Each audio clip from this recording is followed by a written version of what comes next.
명강의는 짧고 굵게 하는 게 명강이라고 얘기를 하잖아요. 오늘 명강의 한번 해보도록 하겠습니다. 반갑습니다. 신선입니다. 네.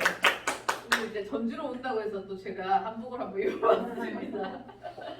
제가 다른 교육 때는 좀 입기가 그런데 그래도 학부모 교육할 때는 좀 한복을 한 번씩 입고 다니거든요. 그러면 되게 좀 뭐라 그럴까 새로운 맛?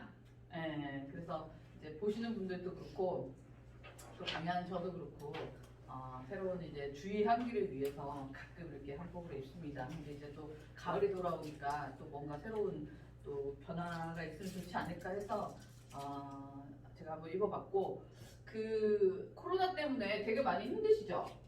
어떠세요? 선생님 어떠세요? 한 아이를 키우기 위해서는 온 마을이 필요하다는 얘기 들어보셨죠? 인정 정답이에요. 그러니까 우리는 어렸을 때 아이들 키울 때 내가 육아를 못하더라도 주변에 누가 있었어요? 뭐 할머니 할아버지도 있고 고모 이모도 있고 아니면 이웃 사촌이라도 있었어요. 그죠? 그러다 보니까 이웃 사촌이라도 있으니까 내가 급하면 맡겨놓고 애들 어디 가요. 그러면 내가 또 살다 보면 급한 일 있잖아요. 그럼 어떻게 해요? 또 그 집에도 내가 또 봐주기도 하고 이게 이제 공동 육아가 되는 거죠. 품앗이가 되는데 지금은 전혀 그러지를 않더라고요. 요즘에는 엄마들이 애들 오는 것 자체를 아예 막더라고요. 그래서 제가 왜 못 오게 하냐고 이제 물어봤더니 청소를 안 해서. 집에 청소를 안 해서 애들 오는 게 부담스럽다는 거예요. 그래서 애들 청소. 근데 만약에 애들을 그 이제 한참 사춘기 아이들이 사춘기가 빨라졌잖아요. 그러면 이런 아이들을 자꾸 못 오게 하고 부모의 눈밖을 벗어나서 아이들이 행동을 한다면 이 아이들이 과연 3, 3, 5 모여서 어떤 일을 할까요? 애들이 그래도 집에서 놀면 부모님이 있다라는 이 통제권 안에는 있기 때문에 그렇게 크게 나쁜 짓을 하지 않거든요. 근데 아이들이 자꾸 벗어나게 되면 이게 이제 아이들이 왜 그 우리가 흔히 이야기하는 꼬리뼈 달면 안 되지만 꼬리뼈 달려있는 문자라고 하는 아이들 보면요. 혹시 길을 가다 보시면 아시잖아요. 뭐 길거리에 이렇게 3, 3, 5 모여가지고 구석에서 담배 피고 술 마시고 막 이러잖아요. 그죠? 그러니까 이런 것들이 우리가 이제 아이들을 키울 때 있어서 좀 공동 육아를 하지 않고 그냥 아이들 가도 키우고 내 새끼로만 키우기 때문에 이런 현상들이 점점 심하게 생기는 것 같아요. 그러니까 우리 아이로 키워야 되는데 내 아이로 키우잖아요. 내 새끼 내가 얘 그렇게 만들었잖아요. 엄마도 아플 수 있는 존재 아니에요? 엄마도 아플 수 있는 존재고 엄마도 힘들면 힘들다고 이야기할 수 있는 존재가 돼야 되는데 우리 아이들한테는 엄마는 괜찮아? 아빠는 괜찮아? 너만 공부 열심히 해 라고 키우다 보니까 엄마 아빠는 감정이 없는 사람으로 취급을 하는 거예요. 아이들 자체가. 만약에 우리 가정이 힘들어졌어. 그러면 가족 모두의 책임이에요. 그럼 아이들도 아꼈을 거 아껴 쓰라고 가르쳐야 되는데 엄마들이 무슨 지금 한소풍 시대도 아니고 너는 공부만 해라. 엄마 아빠가 다 알아서 할게. 엄마 아빠 죽도록 막노동을 해가면서도 아이들 그렇게 뒷바라지해서 가르치는데 그 아이들이 그걸 알아주면 다행인데 실제로 그렇게 알아주는 아이들 별로 없다는 게 문제예요. 이게 뭐예요? 인성을 안 가르치고 인간다운 인간을 만들지 않고 우리가 지금 인성을 무시한 교육을 하다 보니까 교육도 아니죠. 이거는 가르쳐야 될 걸 안 가르치니까. 근데 이 인성이라는 거는 솔직히 가정에서 배워야 되는 거잖아요. 근데 그런 이야기를 하거든요. 유치원 어린이집 선생님 정도? 유치원이나 어린이집 선생님들은 조금 경력 단절 여성들이 해야 된다라고 생각하는 사람 중에 하나예요. 저는. 왜냐하면 20대 아이들 중에서도 아이들이 정말 좋아가지고 소통 잘하는 선생님들도 있어요. 물론. 근데 20대 아이들은 경험치가 없잖아요. 그러니까 물론 이제 아이들 그 문제 해결 능력이 뛰어나고 이런 아이들은 잘하지만 그렇지 않고 학교에서 수업만 배웠던 아이들이 원에 직접 현장에 가보니까 생각보다 힘들어서 그만두는 20대 초반 선생님들 너무 많아요. 선생님들 이미 아시잖아요. 가보셔서 아시겠지만. 그러니까 이게 뭐냐면 생각지도 않던 게 현장에 나와보니까 갭이 너무 커버린 거죠. 그러니까 이게 안 돼. 근데 우리 육아를 해보신 경력 단절 선생님들은 아이를 키워본 경험이 있잖아요. 그러니까 어때요? 허용치가 융통성이 있잖아요. 솔직히 우리 아이들 키울 때 아이들 여성들한테는 일자리가 창출되잖아요. 그러면 이제 그런 선생님들은 아이를 키워본 경험이 있어서 조금 넓게 아이들을 보듬어 안아줄 수 있는 힘이 있어요. 근데 20대 아이들 졸업해가지고 오는 선생님들은 그럴 수 있는 허용치가 별로 그렇게 크지 않다라는 보니까 어때요? 막 이렇게 그만두는 경우가 많고 그러면 이제 원도 손해예요. 아이들이 자꾸 선생님이 자꾸 바뀌다 보면 아이들이 또 힘들어지잖아요. 그죠? 그래서 이런 것들이 좀 개선돼야 되지 않나라는 생각을 합니다. 자기 담임 선생님하고 되는 것 같고 담임 선생님이 교실에서 떠나는 순간부터 계속 울어요. 그러면 이제 보통 울음을 달래기 위해서 먹을 거나 정말 심지어 너무 우니까 울지 말라고 그럼 너가 좋아하는 뽀로로 틀어줄게 이런 얘기를 해요. 왜냐면 울 달래기 위한 방법으로 정말 안 될 때 다 네네. 필요 없대요. 다 필요 없어. 다 필요 없어. 그럼 선생님은 오라고 그래요. 가서 문 앞에서 소리를 질러요. 자기를. 근데 선생님이 휴가를 가거나 뭐 이래서 대체로 가시는 거 아니에요? 그러긴 한데 이제 짝꿍반처럼 있을 때도 제가 그 한 교실에 담임 선생님 두 분이 계실 때가 있어요. 그러면은 그 선생님이 선생님 우리 아이들 잠깐 좀 봐주세요. 제가 뭐 화장실 좀 다녀올게요. 그러면 그 아이가 그 선생님하고 애착 관계가 돼 있으니까 자기 선생님 없어졌다고 우는데 말릴 수가 없는 거죠. 아무것도 안 통하네. 먹을 것도 안 통하고 안아줘도 안 통하고 아무것도 안 통한다고 말을 하니까 얘는 정말 너무 껌딱지인데 저한테 그러시더라고요. 내년에는 안 봤으면 좋겠다. 내년에 안 봤으면 좋겠다. 오죽했으면. 왜? 선생님. 다른 반에 미안할 정도로 그 아이가 그렇게 우니까. 그래서 어머니께도 말씀하셨더니 네. 선생님하고 애착관계 꼭 쫀쫀하니까 그런가 봐요. 이거 넘어가신대요. 엄마가? 근데 다른 선생님들은 얘가 어디 간지를 분명히 알려주고 갔는데 먼저 다 알려주고 가신 거예요. 선생님은 내가 형님들 뭐 해서 갈게. 나 화장실 다녀올게. 그냥 잠깐만 기다려. 있어줘. 하면서 하는데도 딱 뜨는 순간이면 와. 그러면 그 선생님, 그 엄마는 이 아이가 원에 올 때도 그러지 않나? 안 울어요. 잘 울고 선생님만 떨어지면 이 선생님하고만? 네. 이 선생님이 연령대가 40대 중반. 40대 중반 선생님. 그러면 유독 그 선생님하고의 애착 관계가 굉장히 밀접하게 되어 있는 네. 것 같네요. 네. 근데 다른 선생님들도 뭐 그렇다고 얘를 너무 이뻐하거나 그러지 않아요. 다 똑같이 해주시는데 그 아이만 자기. 그런 경우는 그런 게 있어요. 엄마가 애착을 집에서 형성이 돼야 되잖아요. 우리가 보통 육아를 할 때는 3세 정도까지는 엄마가 키우는 게 좋다라고 이야기를 하잖아요. 그때 애착 관계가 형성이 되기 때문이에요. 그래서 저도 책에다가 아이가 성장 시기가 멈추기 전까지 이렇게 놀이라든지 이런 걸 통해서 애착 관계를 형성해야 된다고 얘기를 했거든요. 근데 이게 뭐냐면 3세까지는 엄마 품에 있을 때 아이들이 굉장히 자유로워요. 근데 이것도 공감 능력이 있는 엄마에 한해서 얘기지 여자라고 해서 모두 모성애가 있는 건 아니에요. 아시죠? 네. 네. 근데 우리가 착각하는 거는 남자들도 착각을 하고 우리도 착각을 하는 게 여자들은 다 모성애가 있을 줄 알아.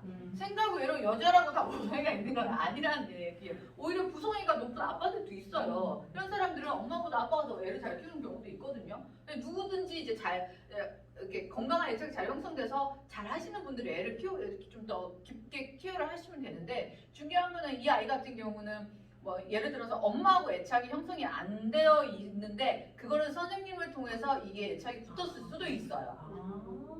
네. 그래서 엄마는 얘한테 별로 이제 공감을 안 해줘, 반응을 안 해주는 거예요. 근데 선생님은 유치원에 왔을 때 얘가 받아보지 못했던 걸 이 선생님한테 봤잖아요. 그러면 이 선생님한테 얘가 애착이 당연히 갈 수밖에 없지. 그러니까 선생님 입장에서는 헤어질 때 허울 시간에 엄마 따먹이야 가자 그러면은 얘는 또 엄마한테 달려가요. 엄마는 누구야 우리 귀여워 이뻐 이러는 거죠.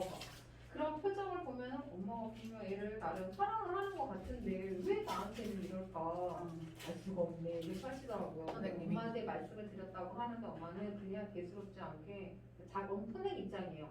대수롭지 않게 우리 아이가 선생님을 더 좋아하는가 보다. 우리 아이가 선생님한테 애착이 더 가나 보다. 이렇게 말씀하시고 끝내버렸어요.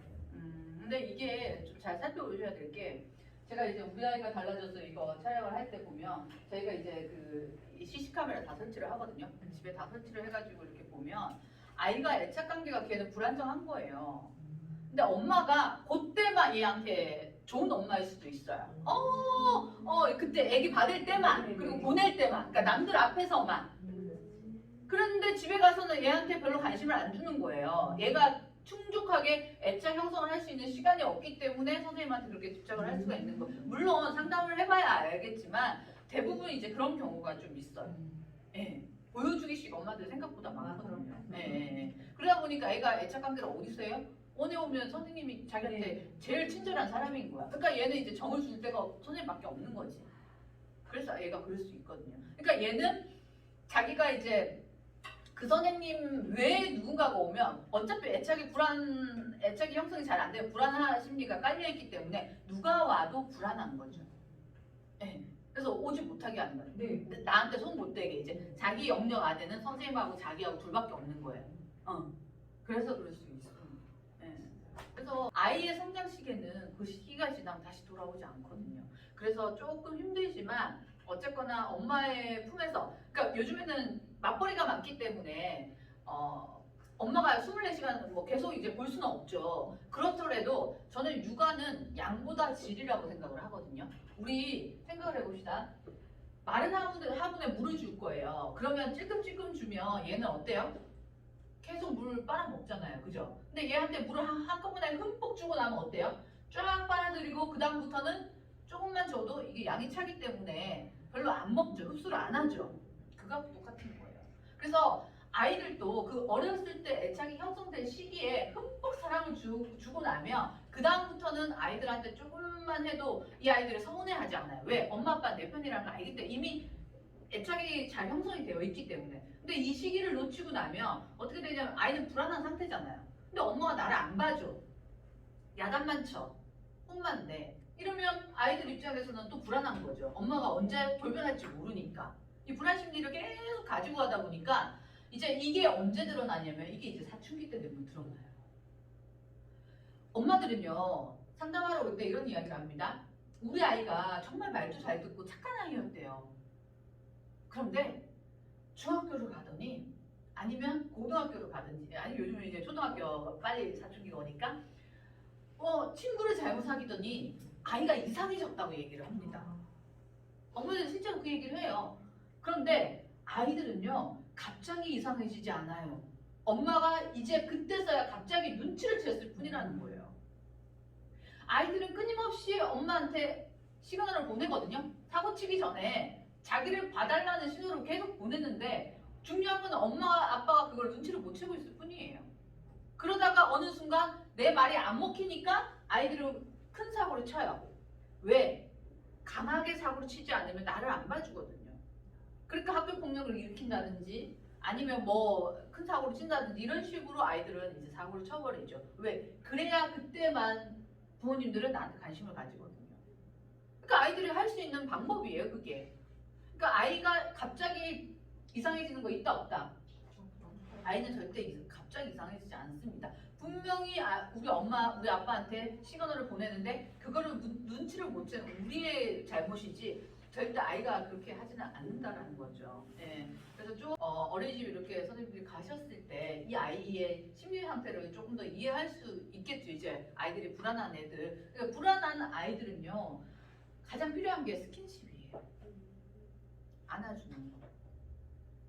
안아주고 100마디 말보다는 한마디 한 번의 포옹이 아이들한테 훨씬 큰 효과가 있을 수 있거든요. 그러니까 사고 많이 치고 그러니까 흔히 막 말썽꾸러기 아이들 있잖아요. 이런 아이들은 좀 안아가지고 이 아이가 내 품에서 조금 진정을 할 수 있게끔 안아주는 것도 조금 아이의 에너지를 다운시켜줄 수 있는 좋은 방법이거든요. 근데 우리가 이런 방법을 모르다 보니까 우리도 어떻게 해요?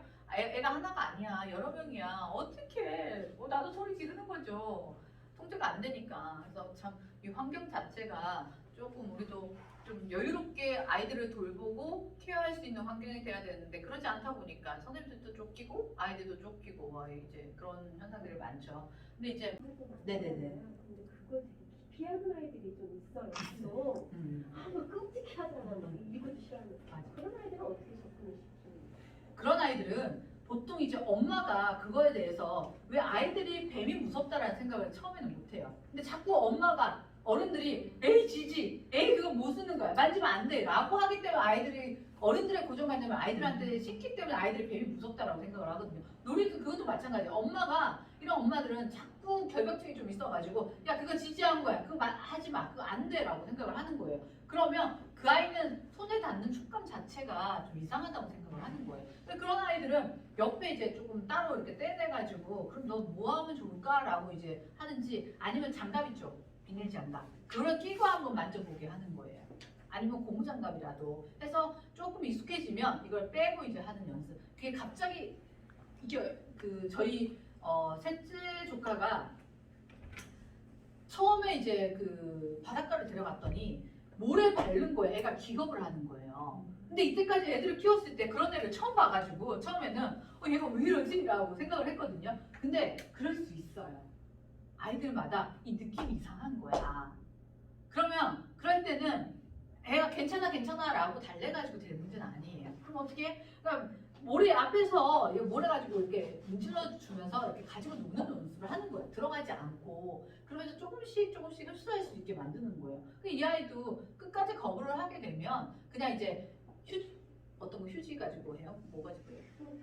뭐 다양한 거 만약에 휴지를 가지고 한다, 주머니를 가지고 한다 그러면 이 아이가 처음에 지가 가지고 하게끔 물을 넣어서 하게끔 만들어주는 거죠.